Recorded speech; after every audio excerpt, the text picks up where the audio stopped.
우원식 선대위원장님, 안녕하세요. 네, 안녕하세요. 우원식입니다. 잘 지내셨죠? 네, 잘 지냈습니다. 네.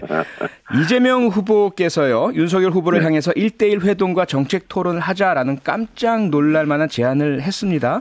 이 네. 제안의 의미, 여러 가지 설왕설래하고 있는데요. 선대위원장님께서 좀 명확하게 설명을 해 주시죠. 설왕설래할 건 없고요. 네.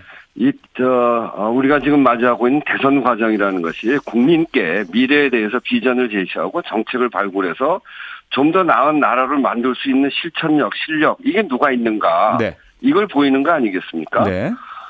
각자가 추진하고 있는 정책, 그리고 내용들이 좀 다를 수 있지만 결과적으로 궁극적으로는 국민의 삶이고 국민의 민생이죠. 그래서 국민의 먹고 사는 문제라는 점에는 이견이 없을 텐데요. 특히 이제 우리 국민께서 내 삶을 바꿔줄 사람이 누구인지, 더 나은 미래를 만들 세력이 누구인지, 이거 판단하고 싶어 하시죠. 그래서 네. 국민들께서 잘 판단하실 수 있도록 네. 후보자가 가진 철학, 가치, 비전, 정책, 실력, 성과 이런 것들 비교하고 논쟁하는 그런 장이 필요하다 이렇게 생각을 해서 네. 우선 한번 만나서 해보자 그런 거죠. 그 말씀은 공개적으로 하자는 말씀이네요. 그렇죠. 네. 그럼 지금 네네. 일단 방송 토론 등 그 후보들을 위한 토론회 장들이 마련되어 있는데 이것과 별개로 매주 공개 토론회를 하자. 이것도 방송을 통한 것인가요? 매주는 이제 앞으로 해봐야 되겠습니다만. 네. 하여튼 우선 이렇게 후보를 뽑혔으니까 후보 면모를 국민들한테 보일 필요가 있지 않겠어요? 우선 먼저 하자. 네네. 네. 그래서 빠른 시일 내에 예. 그쪽이 준비되는 대로 아하. 그렇게 방송을 통해서 하든지 네. 아니면 공개적인 자리에서 하든지 그렇게 해서 1대1 회동 또는 정책 토론 이런 네. 것들을 하자는 거죠. 네. 윤석열 후보 측의 입장은 지금 보도를 보면요. 생각해 보겠다 정도의 워딩이 나온 것 같은데요. 어떻게 보십니까? 응할 거라고 보십니까? 국민들한테 본인의 모습을 보이는 것, 어떤 경쟁력을 갖고 있는지에 대해서 국민들께 보이는 건 후보로서 당연한 일 아니겠습니까? 네. 그래서 저는 당당하게 나오는 게 좋다고 생각하고요. 예. 이 방식이나 규모 이런 것들은 합의가 이루어지면 그 다음에 구체적으로 논의해 가면 될 것입니다. 네. 일단 김기현 국민의힘 원내대표는 조금 비판적인 의견, 정치쇼 하듯이 만나면 안 된다 이런 입장이 나왔던데요. 어떻게 생각하십니까? 정치쇼 하지 말고요. 예. 진정성을 가지고 그렇게 이야기하면 되죠. 이게 대통령을 하겠다고 나선 후보들인데 네. 국민 앞에서 자기의 모습 그대로 또 자기의 실력 그대로 국민들한테 보이는 거 이미 다 준비되어 있지 않겠습니까? 그래서 그렇게 보이는 것이 쇼하듯이 하자는 게 아니라 진정성을 가지고 대화를 나눠보고 서로 비방하지 말고 네. 본인이 갖고 있는 정책을 중심으로 해서 국민의 삶을 어떻게 개선해 갈 건지 더 나은 미래를 어떻게 만들 것인지 그걸 진정성을 가지고 토론하자는데 왜 그걸 쇼라고 하죠? 아하, 예. 그럼 일단 어쨌든 국민을 위해서 선택에 도움을 드리기 위한 정책 토론, 공개적 토론 이렇게 이제 정리가 될 것 같은데요. 이렇게 되면 이재명 후보에게 많은 국민들께서 더 많은 지지를 보내주시게 될 것이다. 이렇게 자신하고 계신가요? 그거는 토론을 해봐야 알죠. 네. 윤석열 후보가 준비가 더 많이 됐으면 윤석열 후보가 지지를 더 많이 받을 것이고요. 예. 이재명 후보가 준비가 더 많이 됐으면 그건 역시 이재명 후보가 지지를 받겠죠. 알겠습니다. 국민의힘의 당내 경선이 끝나면서 최근에 나온 여론조사 결과를 보면 윤석열 후보의 지지율이 많이 올라간 것으로 보이는데요. 언론에서는 컨벤션 효과다 이런 분석이 많고요. 의원님과 민주당에서는 어떻게 보고 있습니까? 이제 저희 경선할 때 보니까 경선 과정에 우리 지지가 많이 올라가더라고요. 네. 그거는 뭐냐면 경선하는 도중에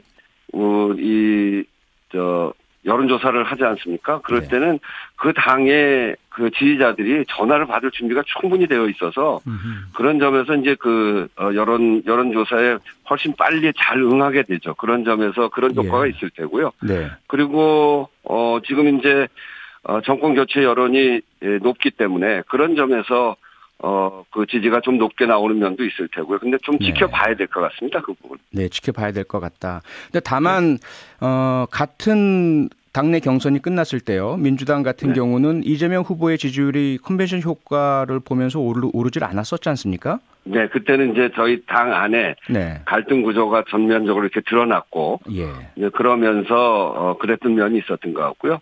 저 국민의힘은 어쨌든 현장에서는 그 나왔던 후보들이 다 그 승복한다 이렇게 얘기를 했기 때문에 그런 갈등 구조는 잘 보이지 않았죠. 근데 이제 그 이후에 홍준표 후보가 선거에는 참여하지 않겠다 이렇게 얘기를 했고 또 홍준표 후보를 지지하는 그 젊은 층으로부터 뭐 탈당 등 실망했다는 그런 여론이 또 상당히 생기기 때문에 그런 것들이 이제 어떻게 반영될지 그런 것들은 앞으로 지켜봐야 되는 일이다 이렇게 생각합니다. 네, 홍준표 의원 말씀을 하셨으니까 좀 이것 좀 여쭤보겠는데요. 홍준표 의원이 이런 이야기도 했습니다. 이번 대선은 지는 사람은 감옥에 가야 하는 처절한 대선이다. 동의하십니까? 이런 평가? 그거는 이재명 후보가 제가 보기에는 절대로 감옥 갈 일이 없습니다. 그 3달 동안 뭐 계속 조사를 하고 국민의힘에서 여러 가지 그 말을 가지고 의혹을 부풀려 왔잖아요. 또 그래서 검찰, 경찰이 수사를 해왔고 3개월 동안 아무것도 안 나왔다는 거는 실제로 뭐가 없다는 겁니다. 이제 그런 점에서 저희가 보기에는 이재명 후보는 그럴 일은 없고, 근데 윤석열 후보의 경우에는 지금 본인이 공수처에서 수사받는 게 3건인가 4건인가 그렇죠. 그리고 저 부인과 장모를 해서 또 조사받는 게 3건인가 이렇고. 그래서 그게 다 하니까 뭐 7건, 8건 이렇게 되더라고요. 그 중에 한 건만이라도 뭐 문제가 되면 문제가 될 정도의 문제 아닙니까?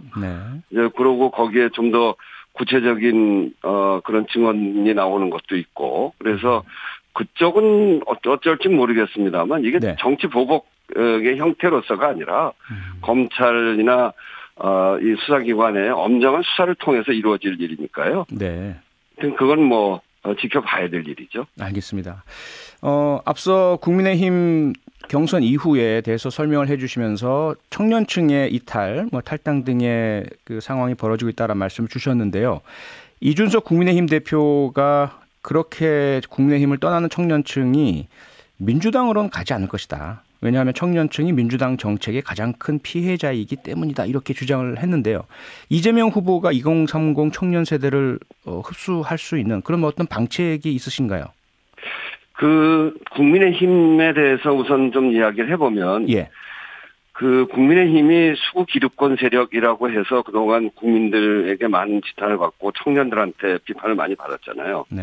그런데 지난번에 그 전당대회 과정에서 이 국민의힘의 이 청년과 미래 세대가 기대를 걸었던 이유는 모처럼 만에 이준석이라는 사람을 통해서 민심이 당심을 확실하게 그 제압한 그런 선거 결과가 나왔기 때문에 민심에 가까워지는 국민의힘에 대한 기대를 걸었죠. 근데 이번 선거는 역시 국민의힘답게 당심이 민심을 확실하게 제압한 선거거든요. 그런 점에서 이준석 효과가 사라졌다. 이거를 이제 전제해서 보면 사실은 민주당에 실망한 그 청년들 그런 사람들이 있었고 뭐 그런데 그런 점에서 보면 지금은 이 청년들이 고민하는 단계일 겁니다. 바로 민주당으로 넘어오기도 쉽지 않고 그런 속에서 우리가 갖고 있는 청년 및 중도로 확장하는 그런 노력을 해야 될 텐데 우선은 이재명 후보는 그동안 이 국민의 삶, 청년들의 고민 이런 문제들을 현실 속에서 해결하기 위한 많은 노력을 해왔습니다. 청년 기본소득 이야기도 했고요. 그리고 공공 배달앱 등등의 이런 아주 구체적인 그런 성과를 냈을 뿐 아니라 그리고 앞으로 우리 당에서 준비하고 있는 청년 주택 문제 해결책도 내고 또 청년들이 관심을 크게 갖고 있는 가상자산의 가상화폐에 대한 과세 유예를 검토한다거나 블록체인에 대해서 보다 개방적인 자세를 취한다거나 그런 점들을 비롯해서 앞으로 이 우리 사회의 미래, 우리 청년들이 희망을 가지면 지지가 오는 거거든요. 그래서 희망을 가질 수 있도록 여러 제도들을 꼼꼼하게 검토하고 있다 이렇게 말씀드립니다. 의원님 마지막으로 짧게 윤석열 후보에 대한 평가 간략하게 좀 해주실까요? 윤석열 후보에 대한 평가요. 네, 어떻게 보십니까? 저는 이제 이번 선거를 기본적으로 윤석열 후보가 되면서 네. 이 서로 간의 대립각이 분명해졌습니다. 윤석열 후보와 이재명 후보는 미래 대 과거의 싸움이 될 텐데 네. 왜 과거라고 보냐면 윤석열 후보의 정체성은 검찰 아닙니까? 네. 검사는 기본적으로 수사, 기소, 재판을 하는 과거 재단형입니다. 네. 그래서 지금도 오직 반문 또 응징 이런 거를 이야기하고 있잖아요. 그거는 검사형 태도입니다. 네. 그래서 이게 대통령의 DNA와는 굉장히 다른 미래를 설계하고 국민들의 삶을 더 낫게 만드는 네. 그 역할이 대통령이 해야 될 가장 중요한 역할인데 네. 새로운 길을 만드는 사람 아닙니까? 네. 그 길을 만드는 것과 과거 재단형의 윤석열 후보는 굉장히 다르기 때문에 네. 커다랗게 대치전선은 미래와 과거의 한판 대결이 될 것이다. 이렇게 알겠습니다. 오늘 말씀 여기까지 듣겠습니다. 고맙습니다. 네, 감사합니다. 네, 지금까지 우원식 민주당 공동선대위원장이었습니다. 계속 평일 저녁 6시 5분에 여러분을 찾아갑니다. MBC 라디오 표창원의 뉴스 하이킥.